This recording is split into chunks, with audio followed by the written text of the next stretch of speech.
시작합니다. 말씀 보겠습니다. 요한복음 16장 25절 26절까지 봅니다. 25절 26절 봅니다. 요한복음 16장 25절 26절 우리 같이 합독합니다. 시작. 이것을 비유로 너희에게 알렸거니와 때가 이르면 다시는 비유로 너희에게 이르지 않고 아버지에 대한 것을 밝히 이르리라. 그날에 너희가 내 이름으로 구할 것이요 내가 너희를 위하여 아버지께 구하겠다 하는 말이 아니니.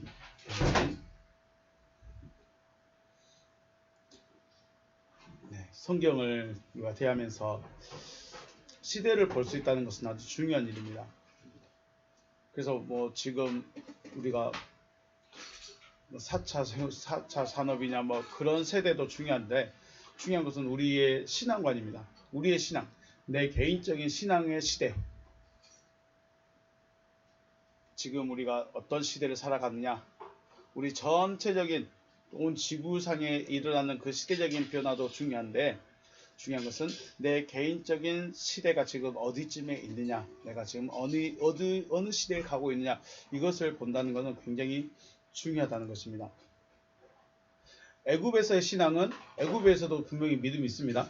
애굽도 분명히 애굽의 종으로 살고 있는 사람들도 분명히 하나님을 알고 있습니다.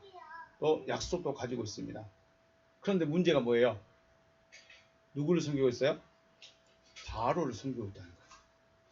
하나님의 약속을 가지고 있고 또 아브라함의 자손이라고 말하고 있는데 중요한 한 가지가 바로 바로를 섬기고 있다는 것이에요. 하나님만 믿고 있으면 됐지 바로 섬기는 게 어떻다고. 하나님이 왜 거기서 끄집어내려고 하셨을까요? 바로에서 끄집어낸 거죠. 두 번째는 광야에서 신앙입니다. 광야에서 신앙은 말씀을 받았습니다. 그게 뭐냐면 너희는 내 백성은 이렇게 살아야 된다라고 하시면서 언약이 세워진 관계라는 거예요. 그래서 언약을 세우고 구름기둥 불기둥이 인도하고 또 법궤를 따라가는 신앙이지만 중요한 가치 있습니다. 애굽의 가치관과 신앙관이 변하지 않았다는 것. 말씀을 들었고 산 위에 불타는 것처럼 화염이 타는 것처럼 하나님께서 직접 친히 임재하셔서 그들에게 말씀을 하셨음에도 마음의 변화가 없었다는 겁니다. 이걸 뭘 말할까요? 우리가 기적을 봐도 이 중심은 안 변해, 못 변해요. 우리가 병 고침을 내가 직접 봤어도 내가 하나님을 위해서 열심히 내 모든 걸 바치면서 내가 온 정성을 살겠습니다라고 다짐은 해요. 그런데 우리의 본질은 안 바뀐다는 거예요. 바울이나 야고보 사도 그러죠. 너희가 전에 뭐였어요? 너희가 전에 뭐였어요? 어둠이더니 그랬어요. 너희가 전에는 뭐였어요? 어둠이에요. 그 말은 뭐 말일까요? 우리의 존재성이 어둠이었다는 거예요. 이 어둠이 안 바뀌는 거지 내가 주님을 따르지 않겠습니다, 내가 광야의 길을 걷지 않겠습니다가 아니에요. 광야의 길을 걸어가요. 앞에 구름기둥 불기둥이 날마다 인도해 가요. 만나를 먹고 있어요. 법궤가 앞에 있어요. 아침 저녁으로 예배 드려요. 그런데 이 어둠이라는 본질적인 부분이 안 바뀐다는 거예요. 세상의 빛은 누구죠? 세상의 빛은 예수죠. 예수예요. 왜 예수가 세상의 빛이죠? 말 그대로 하나님의 아들이니까 빛인 거예요. 하나님은 빛이다. 회전하는 그림자도 없으시다. 그런데 그 아들도 빛이다. 그러니까 예수라는 분은 존재성 자체가 빛이에요. 곧 하나님이라는 거예요. 우리는 존재성 자체가 어둠인 거예요. 그러면 쉽게 말해서 어둠을 뭘로 바꾸고 싶은 거예요? 어둠이 빛으로 바뀌는 게 구원인 거죠. 모양과 표현만 다를 뿐이지 똑같은 말을 성경은 계속 하고 있는 거예요. 광야에서 걸어가더라도 본질이 바뀌길 바랬는데 안 바뀌더라는 거예요. 가나안의 신앙은요. 가나안의 신앙은 하나님의 말씀이 이루어지는 신앙. 그래서 자존하는 신앙입니다. 스스로 살아가는 신앙인 거예요. 그래서 우리는 언제라도 기억해야 되는 것은 하나님의 목적, 하나님께서 애굽에 살던 백성들을 이끌어내신 목적이 어디예요? 목적이 뭐예요? 광야에서 뺑뺑이 돌리기 시려고 불러냈을까요? 아니면 가나안 주시려고 불러냈을까요? 아브라함에게 하신 약속이 내가 이 땅을 네 자손에게 주겠다 하신 그 약속을 이루고 싶으신 거지, 단순히 내가 하나님이다 이거 알려주려고 불러낸 게 아니라는 거예요. 물론 내가 하나님이고 나는 이런 하나님이야 라는 것을 보여주기는 하셔요. 왜 그럴까요? 우리 존재는 영이란 존재, 하나님이란 존재를 인식을 못해요. 나중에 또 말씀 나누겠지만 주님 뭐라고 그래요? 15장 16절에서 너희가 나를 택한 것이 아니요 내가 너희를 택하여 세웠다 그랬죠. 이게 뭔 말일까요? 주님, 우리가 쉽게 말해서 나를 찾아오신 주님이라고 그러죠. 나를 찾아오신 주님. 왜 주님이 나를 찾아올까요? 나는 주님을 못 찾아가요. 찾을 수가 없어요. 찾아갈 수가 없으니까 주님이 오신 거예요. 내가 하나님의 이름을 부르고 있지만 하나님을 못 찾기 때문에 하나님이 오신 거예요. 우리는 하나님의 목적을 분명히 알아야 됩니다. 광야에서 죽는 게 목적이 아니고, 광야에서 기적과 표적 보는 게 목적이 아니고, 어디 가는 거예요? 가나안에 들어가는 거. 네. 가나안에 들어가기 위해서는 애굽의 신앙으로도 안 됐습니다. 안 됩니다. 광야에서의 신앙으로도 안 됩니다. 가나안에 들어갈 수 있는 믿음이 되어져야 됩니다. 네. 그런데 안타깝게도 광야에 나온 백성들 중에 여호수아와 갈렙만 가나안에 들어갈 수 있는 믿음 혹은 그런 신앙을 가지고 있었다는 것입니다. 우리가 9명만 들어갔다니까 2명만 들어가는 것 같이 아니라 출애굽 1세대들 중에 20세 이상 50세까지의 그 장성한 자들 중에 숫자로 계수함을 받은 사람들 60만 명 중에 2명이에요. 그러니까 그 후손들, 계수함을 받지 못한 이제 태어난 자들부터 20세까지 아직 성인이 안 된 그 세대들은 포함이 안 된 거예요. 네. 여호수아 갈렙의 믿음은 뭐였냐? 한마디로 하면 하나님이 하신다. 하나님이 하신다는 거예요. 이걸 믿으라는 거예요. 하나님이 뭘 하실까요? 뭘 해주실까요? 가나안을 주겠다는 거죠. 가나안을 주겠다는 거예요. 목적은 하나님이 가나안을 주겠다고 약속하셨고 그 일을 이루어 가시는데 주겠다는 겁니다. 주겠다는 거예요. 그런데 문제가 뭐예요? 사람들이 볼 때 우리는 가나안을 얻을 수가 없다. 거기는 거인의 자손이 산다. 거기 성은 절대로 안 무너진다. 그들은 엄청 큰 사람들이고 우리는 메뚜기 같다. 결론 안 된다. 할 수 없다는 거예요. 60만 명 중에 거의 모든 여호수아와 갈렙만 빼놓고 모세도 있었네요. 모세 이 몇몇만 빼놓고는 가나안을 얻지 못한다는 거예요. 믿어요, 안 믿어요? 믿는 거예요, 안 믿는 거예요? 하나님을 믿는 거예요, 안 믿는 거예요? 안 믿는 거죠. 못 믿는 거예요. 왜냐하면 하나님은 가나안을 주겠다 약속하셨고 가나안을 줄 것이다. 내가 주기 위해서 이끌어냈는데 누구만 들어가요? 믿는 자만 들어가는 거예요. 네가 내 말을 믿는구나. 내가 할 일을 네가 알고 있구나. 그것만 들어가는 거예요. 그래서 사람들이 볼 때는 되어줄 수 없고 할 수 없는 것을 하나님의 약속이 이루시면 누가 하신다? 하나님이 하신다는 것을 여호수아와 갈렙은 믿었다는 거죠. 다른 사람들은 다 될 수 없다고 말하고 할 수 없다고 말하고 다시 애굽으로 돌아가자고 말했을 때 하나님은 하신다고 여호수아와 갈렙이 말합니다. 사람들의 의견이 틀린 건 아니었죠.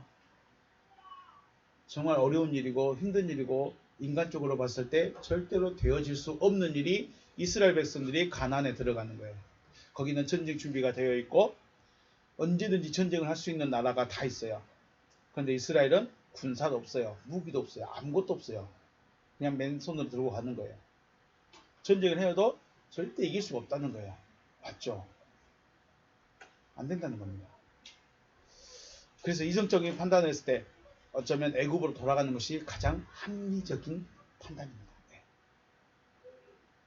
하나님은 가나안을 주겠다고 말씀하셨고 이루어 가시는데 백성들은 안 되겠습니다. 그거는 절대 우리에게 일어날 수 없는 일입니다. 그냥 우리 차라리 애굽에서 하나님의 약속만 갖고 살게요.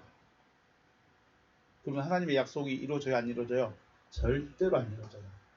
우리가 가나안을 천국이라고 했을 때 절대로 천국 못 간다는 거예요. 이 굉장히 무서운 얘기입니다. 많은 사람들의 신앙의 목적이 어디예요? 그래, 여기서는 누구죠? 나사로처럼 지지로 궁상으로 살아도 난 천국만 갈 거야. 제가 그렇게 살았어요. 제가 그렇게 믿었어요. 천국만 가면 돼. 그런데 성경을 보면 볼수록 애굽에서의 신앙이나 광야에서의 신앙은 가나안에 못 들어갔다는 거예요. 들어갈 수가 없다는 거예요. 왜냐하면 가서는 스스로 빛으로서 스스로 살아야 되기 때문에.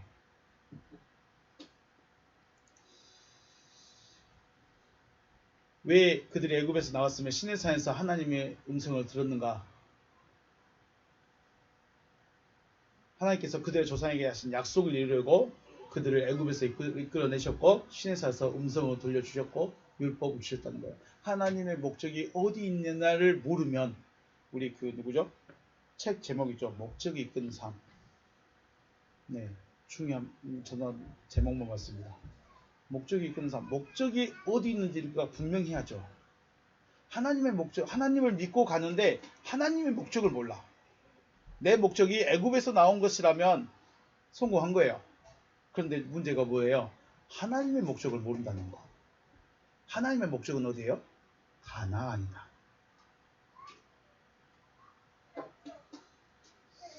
자, 그런데 그렇다면 신약시대는 어떻게 됐을까요?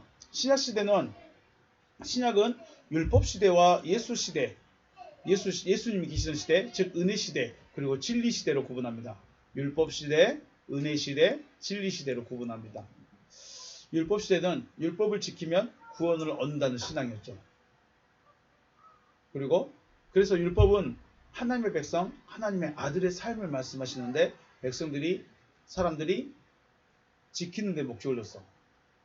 그냥 사람이 도덕적으로 살아가고 사회규범 잘 지키고 그렇게만 살아가면 구원인 줄 알았다는 거예요. 그래서 유대인들은 율법의 준행하는 것이 하나님의 백성이라고 믿었어요. 그런데 바울이 빛이 딱 되고 나니까 아니라고 말하죠. 바울이 말한 것처럼 하나님을 사랑하고자 하지만 죄가 여전히 남아있다는 것입니다. 이걸 해결하지 못했기 때문에 사도 바울이 고민을 했던 거죠. 율법은 철저하게 지켰지만 자기 마음에 있는 그 죄를 해결을 못했다는 거예요. 그 죄가 뭐였죠? 어둠이라는 거죠. 어둠. 그걸 해결을 못했어요. 율법 시대 때는. 예수 시대, 즉 은혜 시대는 광야 시대와 마찬가지로 예수 앞에 나오기만 하면 되는 신앙이 있어요. 병 고치려면 누구한테 가야 돼요? 예수 앞에 가면 돼요. 은혜 받으려면 누구한테 가면 돼요? 예수 앞에 가면 돼요. 예수 앞에만 가면 돼. 병 고침 받고 위로받고 기적과 표적을 보기고 나면 예수 앞에만 가면 됐고, 그리고 그것을 범위로 만족을 했다는 거죠. 그래서 예수 옆에 따라만 다니면 구원에 이를 것이라고 믿고 있었습니다. 그러니까 구원의 방향성이나 구원의 완성의 단계 이런 것은 전혀 몰랐던 거죠. 이스라엘 백성들도. 하나님의 백성들도 하나님이 요구하시는 구원의 모습이 어떤 건지를 온전히 파악을 못하고 있었다는 거죠.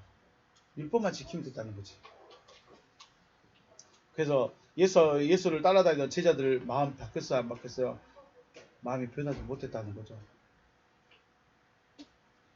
진리 시대는 하나님의 구원이 이루어진 시대입니다. 그래서 진리 시대는 성령의 시대로 성령의 역사를 기적과 표적이 외부적으로 나타나는 것은 내적 변화의 전 단계. 그러니까 우리가 성령이 임하시면 먼저 기적을 체험하게 됩니다. 병고침, 여러 가지 성령의 은사들을 체험하게 되는데 이것은 내적 변화를 위한 전 단계. 그래서 완성은 내적 변화가 완성이다. 내적 변화가 뭐예요? 결국은 어둠이더니 이제는 빛의 자녀다. 빛의 자녀다. 너희가 전에는 어둠이더니 이제는 빛의 자녀다. 이게 외부적으로 나타나는 모습이 아니라 내적 변화에 대해서 우리 존재성에 대해서 말씀하고 있는 것이다. 말씀하고 있다는 것입니다. 그래서 내 안에서의 진리 혹은 성령님 말씀이 역사하는 시대가 진리 시대입니다. 그래서 진리 시대를 빛의 시대라고 하고 빛을 보는 은혜 시대에서 빛이 내 안에 들어와 버린 시대. 은혜 시대는 빛을 그냥 빛만 보고 쫓아가는 시대였는데 진리 시대는 그 빛이 내 안에 들어와서 내 자체가 빛이 돼버린 거죠. 그래서 빛이 내 안에 들어와서 밝혀버리시니까 어둠이 사라지고 내 존재 자체가 빛이 되어진 시대가 진리 시대이다. 그러므로 진리 시대는 빛의 시대이고 밝아지는 시대입니다. 나를 알아가는 시대, 나를 밝히는 시대죠. 왜 이렇게 장황하게 말씀드리냐면 오늘 본문 때문에 그렇습니다. 25절 말씀 보면 이것을 비유로 너희에게 알렸거니와 일렀거니와 때가 이르면 다시는 비유로 너희에게 이르지 않고 아버지에 대한 것을 밝히 이르리라. 네, 우리 원문 한번 잠깐 보시겠습니다. 타오타 이것들을 엔 파로이마이스 파로이미아이스 보이십니까? 파로이미아이스 비사로 되어 있습니다. 비유, 격언 이렇게 해석합니다. 렐랄레카 휘민 너희에게 이것들을 비사로 격언으로 비유로 너희에게 말을 했다. 말을 했는데 완성형이죠. 자 기억하십시오. 파로이미아이스 이 단어가 오늘 이 단어하고 조금 뒤에 나오는 단어가 핵심입니다. 엘케타이 그러나 왔다. 뭐가 왔습니까? 호라 때가 왔다. 때가 오면 호테 우크 에티 다시는 엔 파로이미아시스 비사 안에서 말하지 않을 것이다. 다시는 때가 되면 그때가 되면 다시는 비유로 너희에게 말하지 않을 것이다. 알라 팔레시아 밝히다 됐죠. 팔레시아 밝히다. 페리투 파트루스 아버지에 대해 밝힐 것이다. 아난겔로 휘미 아버지에 대해 밝히 말할 것이다. 너희에게 밝히 말할 것이다. 오늘 뒤에 보이면 팔레시아 그리고 파이로미아이스 이 두 단어가 굉장히 중요합니다. 자, 먼저 봤던 파이로미아이스는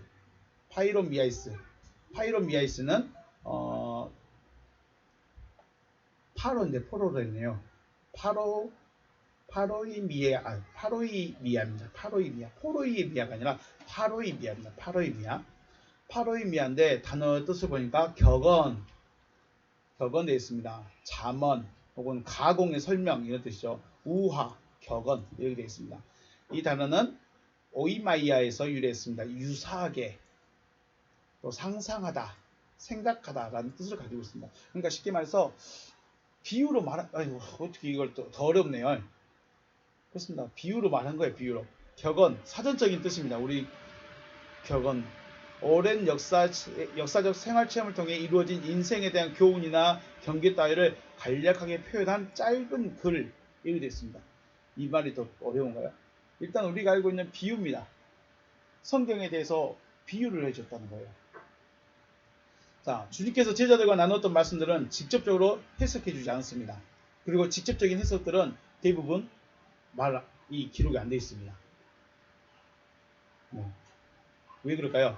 격언으로 말해줘야 됩니다. 격언으로. 즉 비유로 말씀하셨다는 것입니다.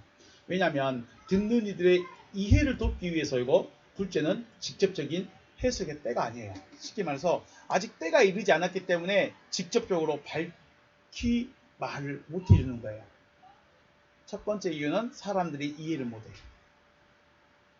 두 번째는 아직 때가 안 됐어요.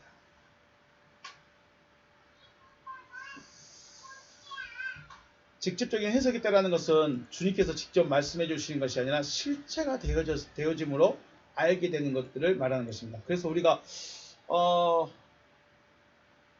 말로는 예수 구원받은 자의 모습이 예수님이라 그리스도 예수의 삶이라고 말하는데 우리는 상상이 안 되죠. 왜냐하면 우리는 그렇게 살아본 적이 없어요. 그렇게 사는 사람이 바울 외에는 그 이후로는 못 만나봤어요. 그래서 구원이라는 것에 구원이란 말은 알겠는데 그 실체적인 모습이 무엇인지 모른다는 거예요. 그러니까 이 성경들이 다 그 자기 시대에 맞춰, 자기 신앙의 상태에 맞춰서 이해가 되는 거예요. 그래서 보면 건강복음서는 대부분 비유의 말씀입니다. 비유의 말씀이기 때문에 말씀의 실체를 찾아야 하는 어려움이 있죠. 그래서 이게 문제가 뭐예요? 비유를 말하면, 비유로 말해버리면 중요한 것은 자신들의 입맛에 맞게 갖다 붙이는 경향이 있다는 거예요. 예수님이 뭐 네 밭의 비유다라고 말해버리니까 사람들 다 이렇게 이런 네 가지의 비유, 사람들의 상태다, 다 이렇게 끝내버리는 거예요.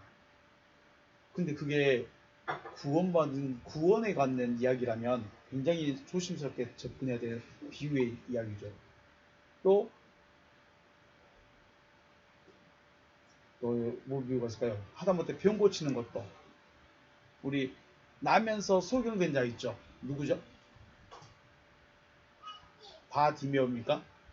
나면서도 소경입니다. 아니, 지난번에 그 차에 어린이 성경 듣고 가는데 갑자기 탁 꽂히는 게 뭐냐면, 왜 날 때부터 소경이지?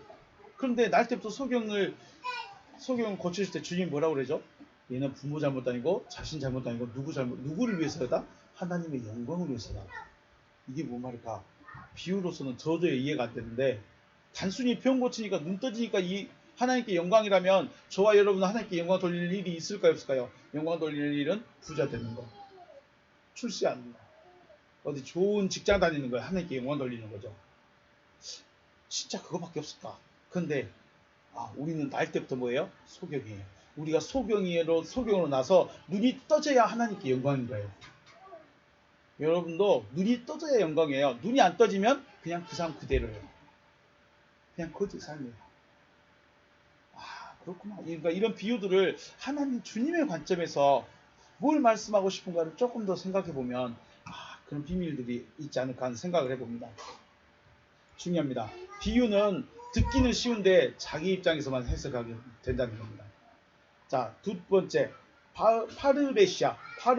여기 우리 원문 성경에서 뭐라고 되어 있습니까? 팔레시아 되어 있습니다. 팔레시아인데 기본형은 파르레시아입니다. 파르레시아. 어렵죠. 파르레시아가 기본형인데 숨김없이 말하다, 솔직히 말하다, 이런 뜻을 가지고 있습니다.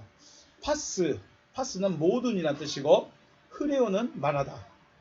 그러니까 파르레시아는 직접적으로 다 말해버리는, 솔직히 우리 다 말해버리겠다는 거야. 알든 모르든 이해하든 이해하지 못하든 다 말해버리겠다는 거야. 자, 파르레시아는 말은 사전적인 뜻에도 말하고 있듯이 모든 것을 말하다, 밝히 말하다. 네. 그래서 이 단어를 다른 데서는 담대히라고도 번역을 합니다. 파르레시아라는 말을 담대히라는 말도 번역하기도 하는데, 왜 담대하냐? 왜 담대하게 여기느냐? 속에 있기 때문에 그렇습니다. 속에서 넘쳐나는 확신이기 때문에 뭐예요? 담대하다는 거예요. 그게 뭐예요? 자기 거죠. 자기 거니까 담대하게 말할 수 있다는 거예요. 다른 사람이 듣든지 안 듣든지, 다른 사람이 알든지 모르든지, 이해하든지 말하든 못하든지 그건 상관없어요. 내 거 그냥 말하는 거예요. 이게 왜요? 담대하니까. 네. 그래서 파르레시아는 확신을 가지고 분명하고 확실하게 말할 때 사용합니다. 네. 두 단어 기억하십시오. 자, 중요한 거는 그때가 되면 비유로 말을 하지 않고 있는 그대로 밝히겠다. 그래서 25절 말씀을 그대로 말하면, 때가 되면 다시는 비유로 말하지 않고 있는 그대로 너에게 말해주겠다라는 것입니다. 그래서 요한복음 시대 혹은 진리 시대를 밝히는 시대입니다. 밝히는 시대. 비유의 시대는 모른 척하고 눈 감아주는 시대입니다. 비유의 시대는 이해할 수 있으면 이해하고 안 되면 좀 기다리고 이렇게 하고 넘어가면 됩니다. 왜냐하면 실체가 아니라 그림자이기 때문에 확실치가 않다는 거예요.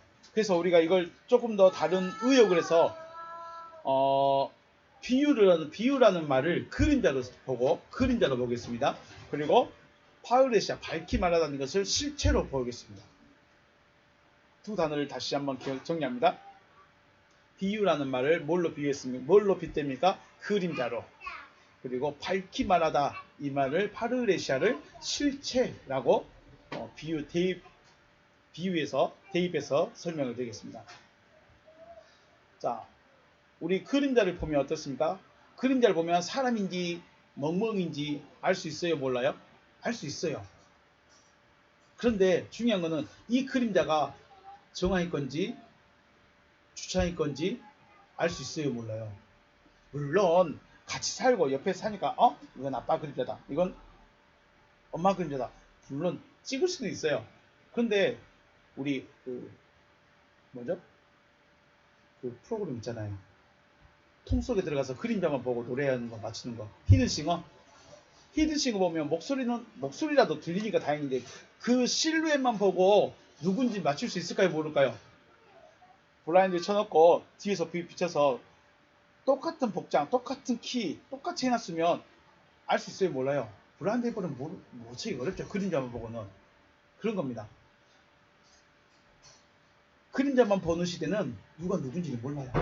그게 그거 같고 이게 그거 같고 맞는 것 같아.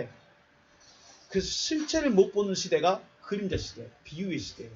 실체를 보지 못해요. 실체를 보지 못하니까 그냥 찍어. 이것이 맞나? 아니네. 저쪽으로 옮겨서 이게 예수님이 그림자가? 이건 맞아. 아니네. 이를 쫓아다니는 거예요. 이게 무슨 시대? 비유의 시대, 그림자 시대. 그럼 진리 시대는요? 실체를 보는 시대예요.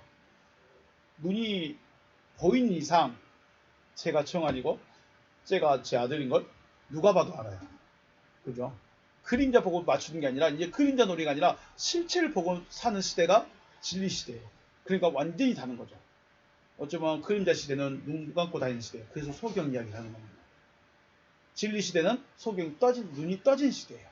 그래서 실체를 보고 돌아다니는 거예요.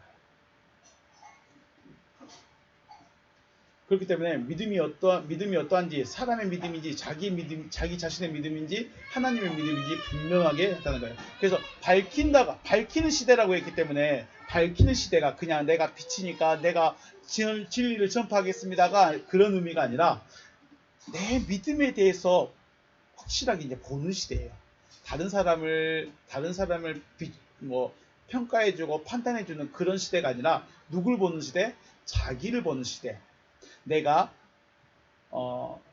믿음의 사람인지 아니면 자기 믿음의 사람인지, 자기 확신으로 지금 소리치고 있는 건지, 아니면 하나님의 말씀에 근거해서 확실하고 담대하게 말하고 있는가, 그것을 안에서부터 말해주는 시대가 바로 진리 시대, 밝히는 시대입니다. 그래서 우리가 그냥 열심히 기도만 하면 되고 말씀만 보면 되고 세미나만 쫓아다니면 되고 다 그럴 줄 알았어요. 그럼 될 것 같아요. 그리고 성공한 목사님들, 성공한 인문학자들, 인문학 강사들 쫓아다니면서 열심히 강의 듣고 해도 죽어도 안 돼요. 교회는 사이즈는 키워줄 수 있어요. 카리스마로 막 하면서 사이즈는 키워줄 수 있어요. 중요한 게 뭐예요? 사이즈 키우는 게 문제가 아니라 가난에 들어있는 게 목적인데, 목적이 교회 키우는 것이 돼버리면 그렇다는 거죠.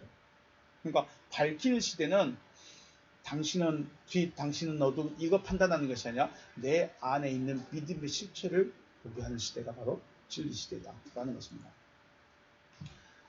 그래서 비유 시대는 실체가 아니기 때문에 소망하고 바라보는 믿음이에요. 비유 시대는 저 사람이, 저 그림자가 내가 찾는 내 남편이었으면 좋겠다, 소망하는 거예요. 진리 시대는요, 그림자 안 봐. 누가 사람 찾는데 그림자 보고 찾습니까? 여러분 사람 찾을 때 그림자 보고 찾습니까? 땅바닥 보고 찾아야 되는 게 아니라 바로 사람들 보잖아요. 운동장에서 아들 찾는데 그림자가 내 아들인가? 이 그림자인가? 안 찾잖아요. 직접 보잖아요. 비유 시대는 그래서 이게 내 아들인가? 실체를 못 보기 때문에, 실체를 볼 수 없기 때문에 이 그림자가 내 아들이었으면 좋겠다, 이 그림자가 내가 사랑하는 내 님이었으면 좋겠다 하고 소망하고 바라보는 믿음이에요.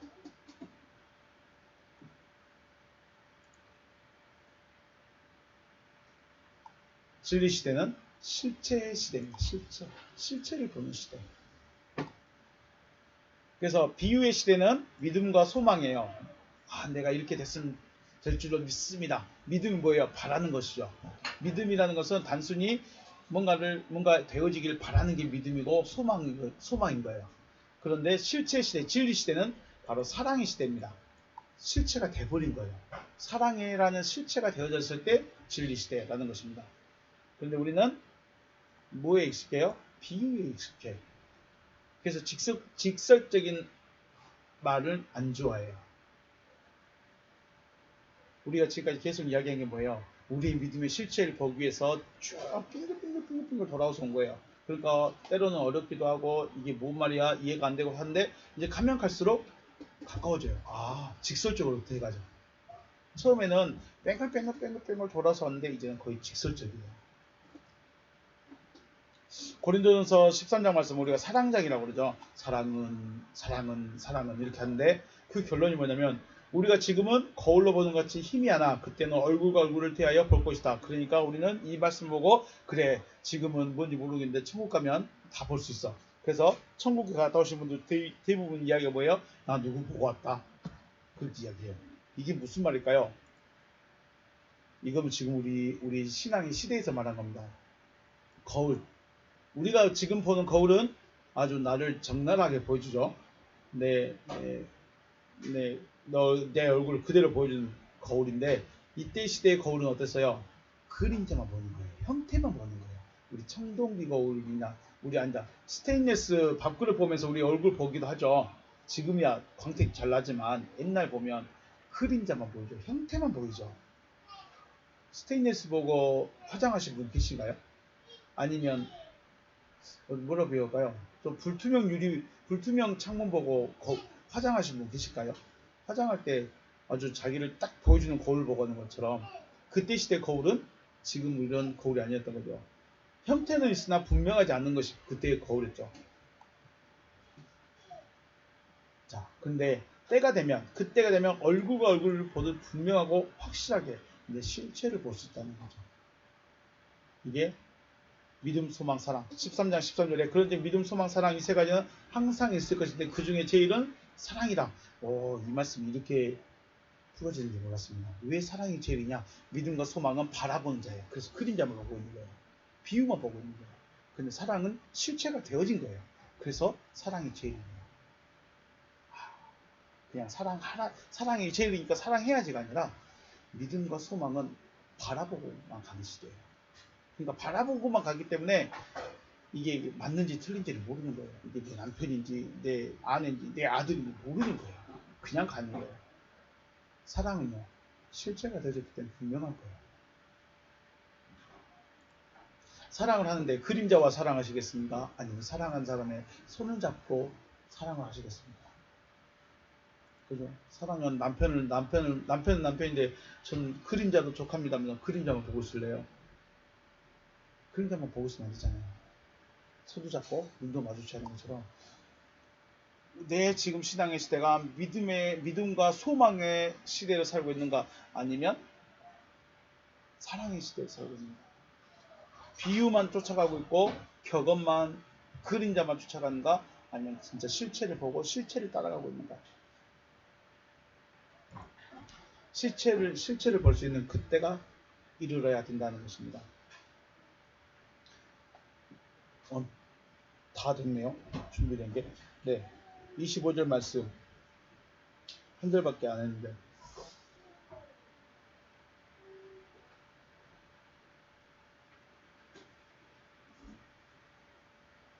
이것을 비유로 너에게 일렀거니와 때가 이르면 다시는 비유로 너에게 이르지 않겠다. 이 말은 뭐 말일까요? 다시는 이제는 직접적으로 말하겠다. 근데 직설화법으로 직접적인 말씀으로 들을 수 있는 때가 돼야 돼요. 때가 안 되면 그림자만 쫓아가고 있는 사람들. 믿으면 있는데 실체가 안 되는 시대가 소망만 하고 있는 사람들. 우리가 믿음을 따라가는데 그냥 뜬구름 잡듯이 쫓아가는 사람들이 아니라 그런 믿음이 아니라 실체가 되어질 수 있도록 구하시고 또 실체가 되어지는 그런 믿음의 사람 되시기를 주님의 이름으로 축복합니다. 네. 오늘 여기서 마치겠습니다. 수고하셨습니다.